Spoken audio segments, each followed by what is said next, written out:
Hello guys, ഞങ്ങൾ ചുമ്മാ വീട്ടിലിരുന്നപ്പോഴത്തേനും ട്രിവാൻഡ്രം സൂ വരെ പോവാന്ന് വിചാരിച്ച് ഇറങ്ങിയ കേട്ടോ.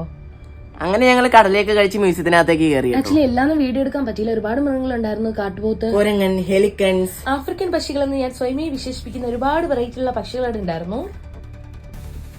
അങ്ങനെ നമ്മൾ മുളകളും കാടുകളും താണ്ടി സഞ്ചരിച്ചപ്പോൾ നമുക്ക് കാണാൻ കഴിഞ്ഞ ഒരു ഹിപ്പോപ്പൊട്ടാമസിനെ. അടുത്തായിട്ട് ഞങ്ങൾ ശ്രദ്ധയിൽപ്പെട്ടത് പച്ചില ഭക്ഷിച്ചുകൊണ്ടിരിക്കുന്ന പുള്ളിയുള്ള മാനുകളും പുള്ളി ഇല്ലാത്ത മാനുകളായിരുന്നു.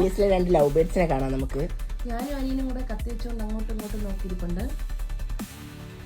വെള്ളയമുനെ കണ്ടു, കറുത്ത യമുനെ കണ്ടു, കരയമ്പുലിയെ കണ്ടു, പുള്ളിപ്പുലിയെ കണ്ടു. പുള്ളിപ്പുലി ഉറക്കായിരുന്നു കേട്ടോ. ഞങ്ങൾ പോയത് ഉച്ച സമയത്തായതുകൊണ്ട് കാട്ടിലെ രാജാവ് റാണി എല്ലാവരും ഉറക്കത്തിലായിരുന്നു. എന്നാൽ ഇവരുടെ ഇടയിലൊക്കെ ഉറങ്ങാതെ തലവൊക്കെ നടക്കുന്ന ഒരാളുണ്ടായിരുന്നു കേട്ടോ, നമ്മുടെ പുലിയമ്മാവൻ. അടുത്തതായിട്ട് മുതലേന്നോ ചീങ്കണ്ണി വിശേഷിപ്പിക്കുന്ന ഒരു സാധനം അവിടെ കിടപ്പുണ്ടായിരുന്നു. ഒട്ടകപക്ഷി ഉണ്ടായിരുന്നു. നമ്മുടെ ദേശീയ പക്ഷിയായ മയിലുണ്ടായിരുന്നു.